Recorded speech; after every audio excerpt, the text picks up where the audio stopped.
Hello, hello. What is up? What is good? I got my cup of coffee. Shoutouts to Violent People.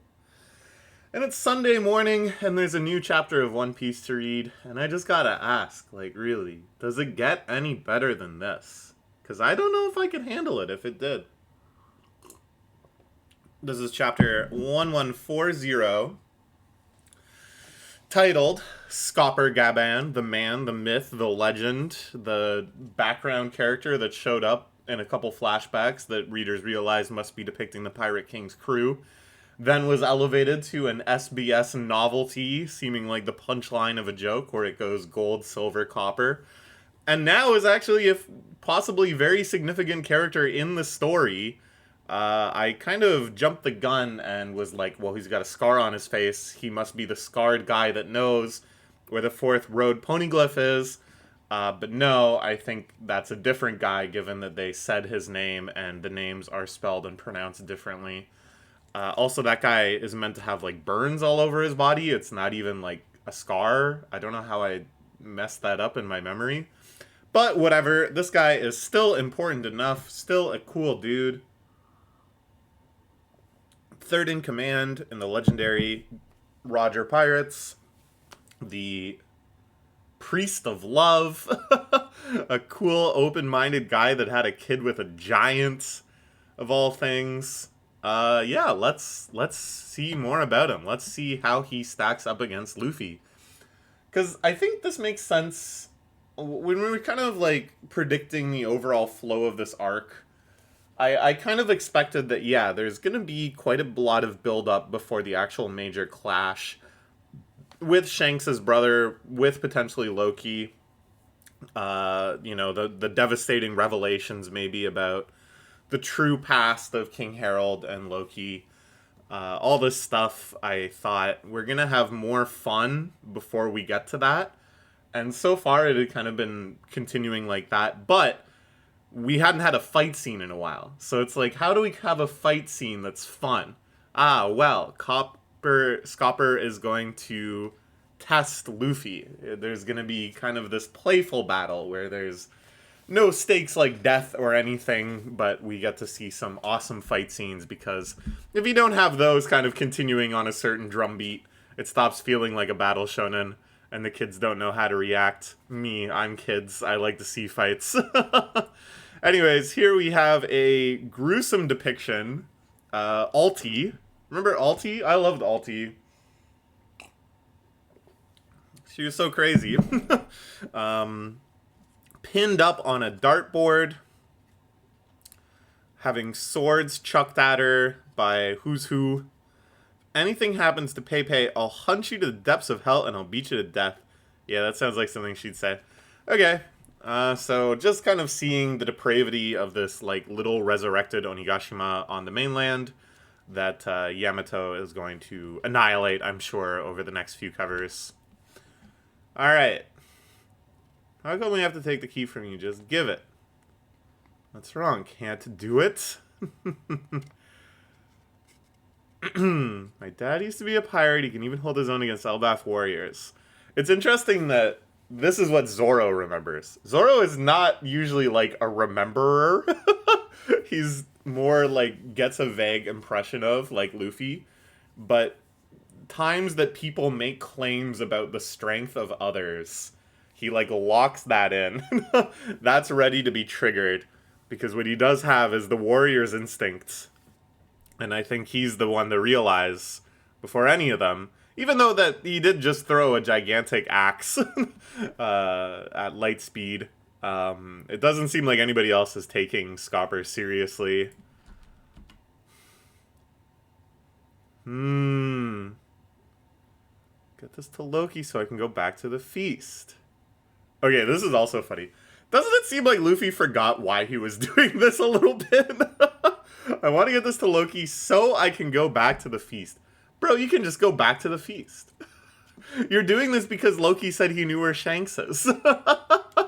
Did you forget? Did you not realize that that's like the ultimate objective? What was your plan? Just to free Loki and then go back and eat?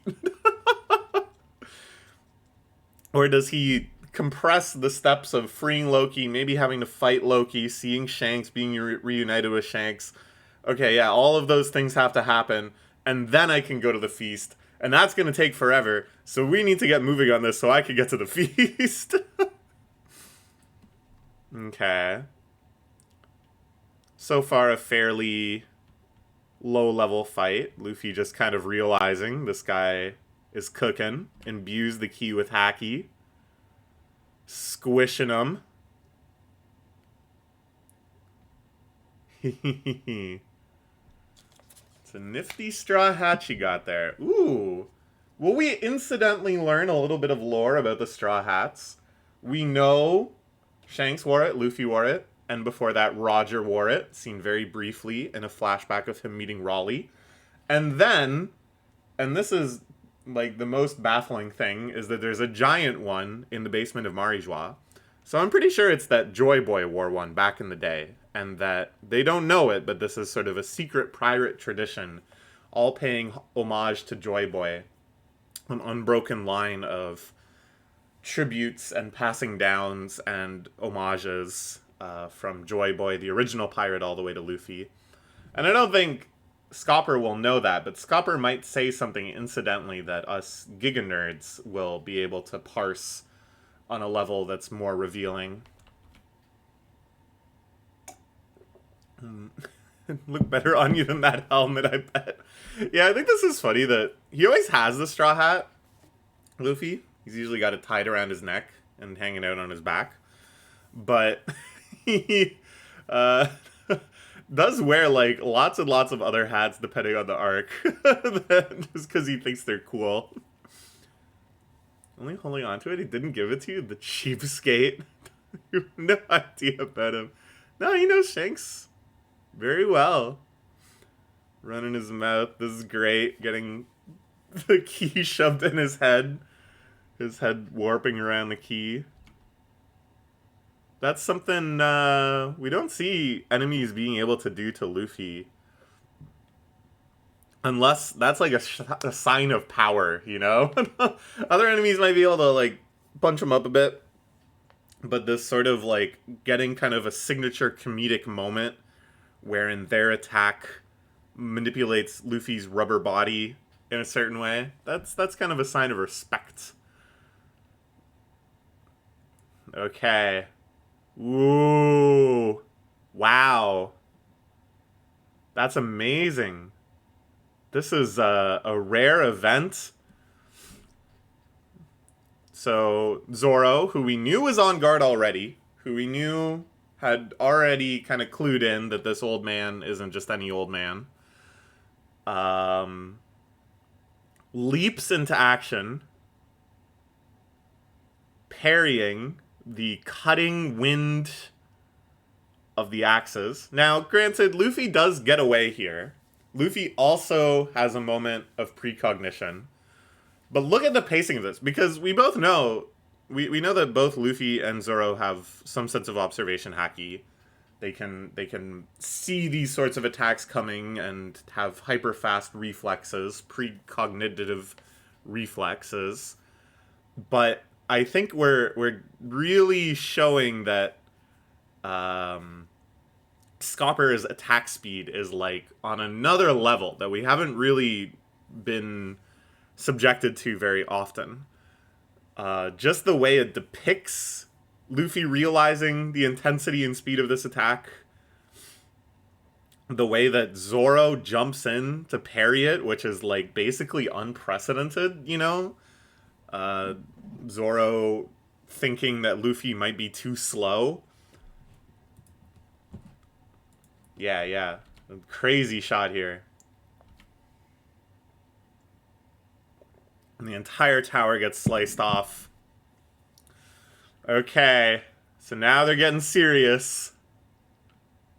That attack proved it. Before that, it was still kind of goofing around. Luffy just being frustrated. But now it's time to fight for real.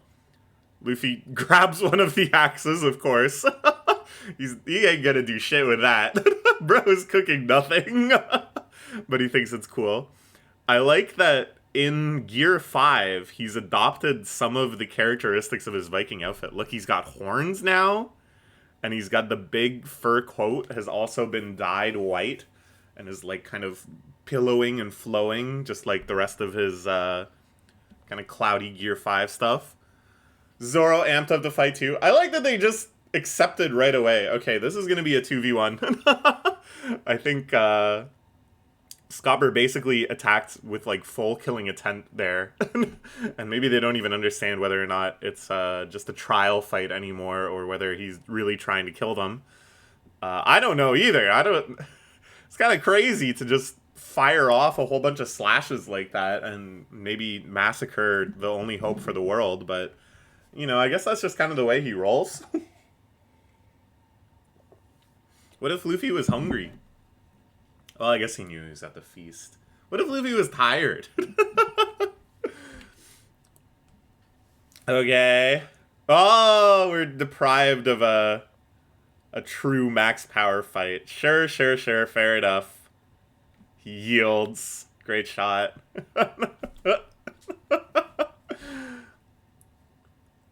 Don't get bent out of shape. It's just a joke. Can't pass this off as a joke after you try to kill us. Yeah. He definitely did that with the full capability of killing people, had it not been parried like that. Are you dead? The key you're after is in your possession. Yeah, he shoved it into Luffy's mouth and then ran off. And then grabbed his axes. It's in your possession. Didn't know this man is... Don't get ahead of yourself, Frodo. If Elbaf is still intact by the time you're leaving this island, come and see me again. Great line. And here we've just kind of added another ingredient into the stew. I think our time with Scopper, unfortunately, is ending for the time being.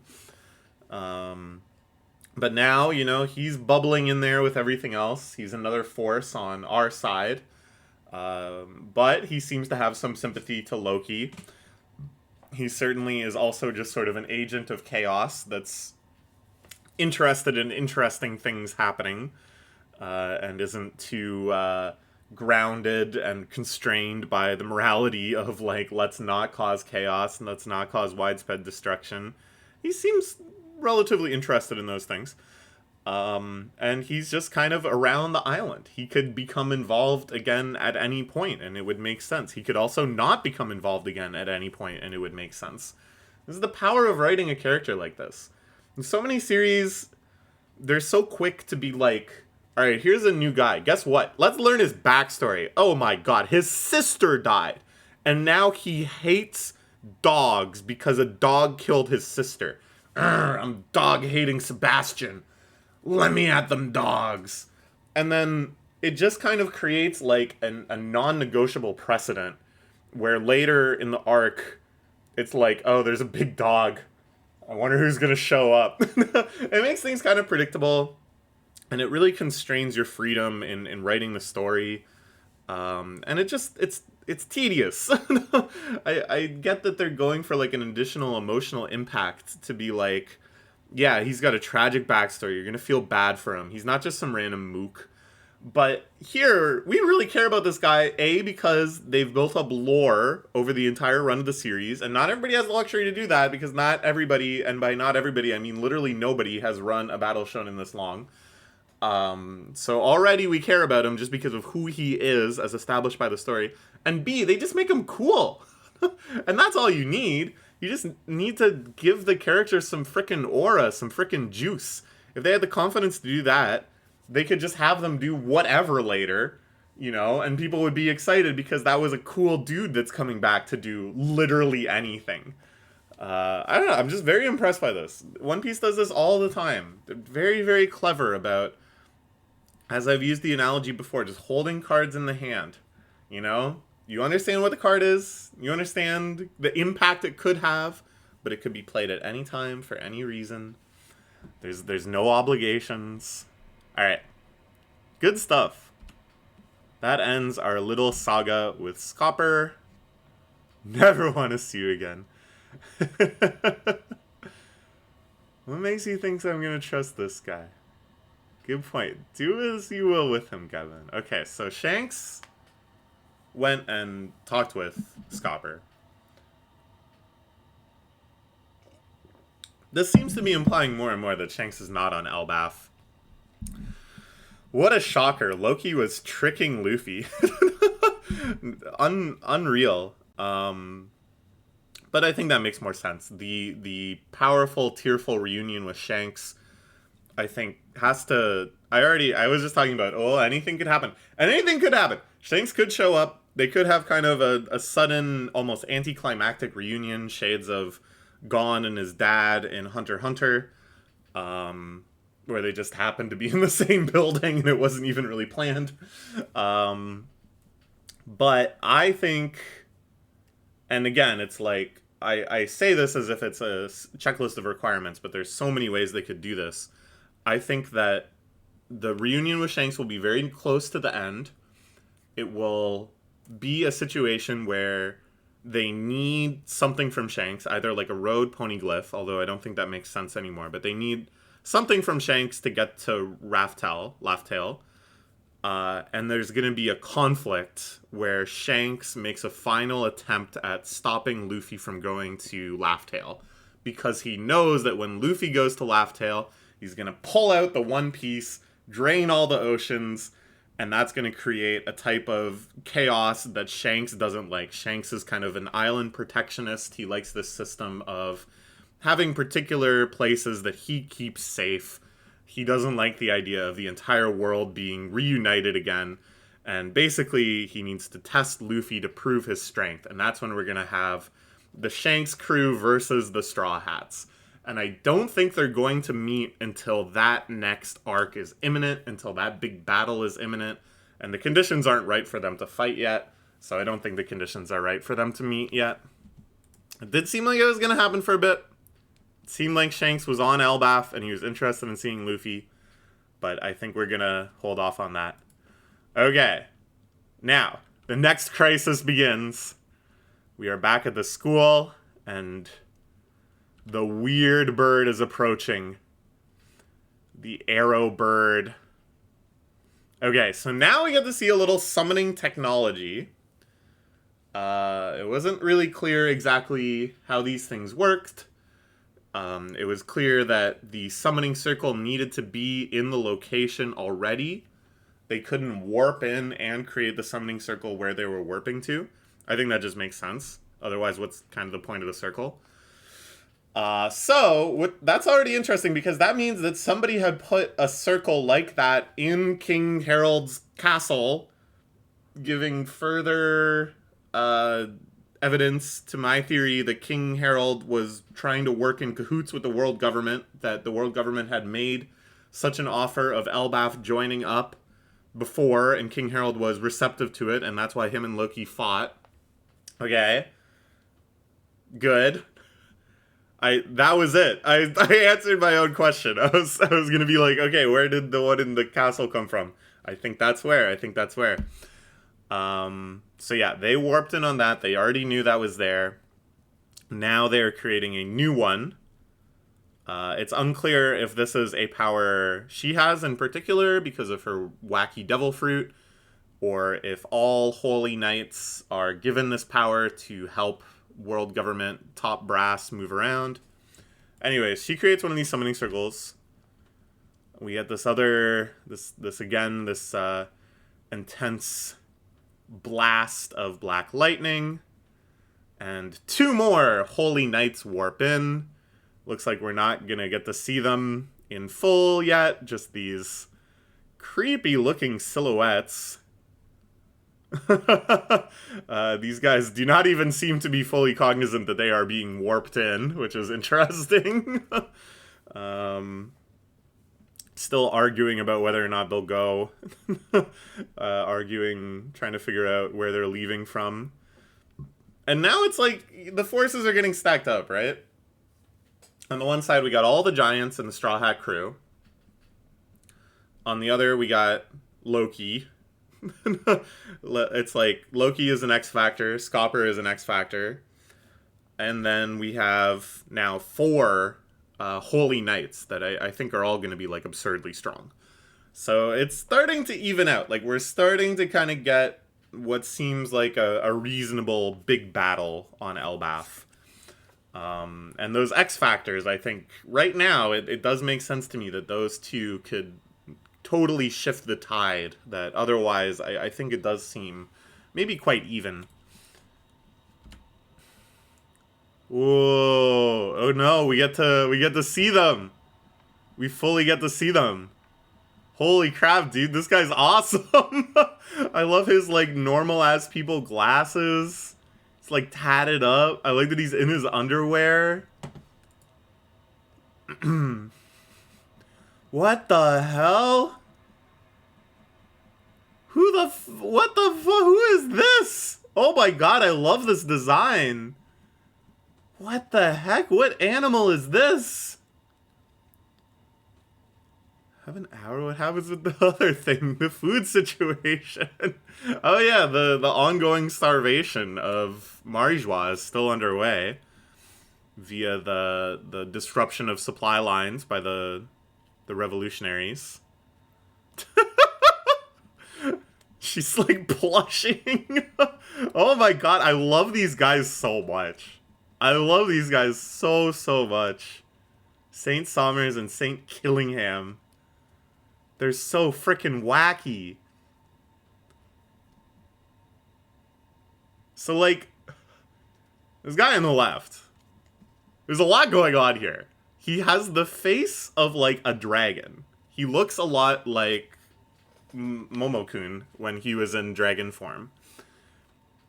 He's wearing some sort of oxygen mask type thing, some sort of ventilator or something that's allowing him to breathe and live. Which is crazy. Where the hell is he from? The ocean? The moon? I don't know. We've never seen a species like this before. And he's got the billowing wreath of clouds around him, like Luffy in Gear 5. What? This is like one of the most intriguing characters the series has ever introduced. And it's just plopped right on us in this moment. Oh my god, dude. This is so Kino. I just love this guy. I love that he's like flustered and stupid and doesn't know what's going on and seems to have forgotten how the summoning works. I mean, they're both great. They're both so great. This idea that Saint Somers hadn't even changed yet because he didn't know when he was getting warped. My entire living so including is getting changed now. Why are there two of you? Oh. Ah. Okay, so we're not gonna get to see the showdown with Shanks' brother. I thought this would be like kind of like a major proving moment. Can Luffy fight against someone as strong as Shanks? I mean, he already beat Kaido. You know, it should be on the table. It should be doable, I would think. But I thought, you know, that's going to be the climactic fight of the arc. At the same time, I think that would be maybe a little anticlimactic in its own way. Because this arc is all about, like, giants and stuff. And to whatever extent that it is about, like, Shanks and the connection with Shanks, it doesn't really make sense for him to, like, fight his brother as, like, a major climactic duel to the death. I don't know. Paying a visit to Harold's grave? I'm so right, bro. Do you think I ever get tired of being right? The answer is no. I'm so right. Loki's the good guy. Harold was trying to sell him out to the world government. I saw it coming 10 chapters ago. No. I'm really impressed with this plotline. This is so good, dude. They're just cooking. Alright, he's suited up. Want to kidnap some kids and take them to the Holy Land. Too big to stuff into sacks, though. Those without the mark cannot travel through the Abyss pentagrams. Oh yeah, they mentioned that before. Abyss. Where's the abyss? So it's very interesting using that word in particular, because you know where abyss shows up in scientific literature? It refers to the bottom of the ocean. They call that the abyss. It's the point at which sunlight filtering down through the water is incapable of making it all the way to the abyss, so it's pitch black. That's where all the freaky fish live. And even though we went to like the bottom of the ocean with Fishman Island, Fishman Island was an anomaly because it had the means of conveying light down to it, and it was bright and lit up.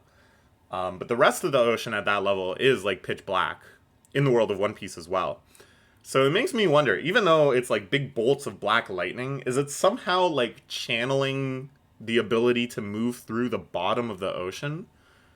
Or is it using like ancient technologies that are now sleeping at the bottom of the ocean since the world flooded? Sail them back. With your powers, you can make it into a game. Okay, very, very, very, very interesting. I cannot get over Saint Killingham. What the hell is going on there? And I just love the introduction of these guys among people that know them, you know? We get this, like, familiarity. They're talking about stuff we don't understand. They're talking about situations that we don't have the full picture of. I love hearing that the Holy Land is in dire straits. That's Kino. Let's go, revolutionaries. But yeah, it's like nobody is remarking on how frickin' weird Saint Killingham is because they know him. He's one of their guys. But like, what is going on here? What is going on here? Oh man, this is so keto. Okay, I'm very excited. See you next week. I don't even have a guess for what the hell Saint Killingham is. That one is just beyond me. This is a race of creature that we have never even been hinted towards, as far as I know. Unless there's still an unaccounted name on the kidnapping hit list that the Flying Fish Riders had way back in Sabaody. But I think those are all accounted for now.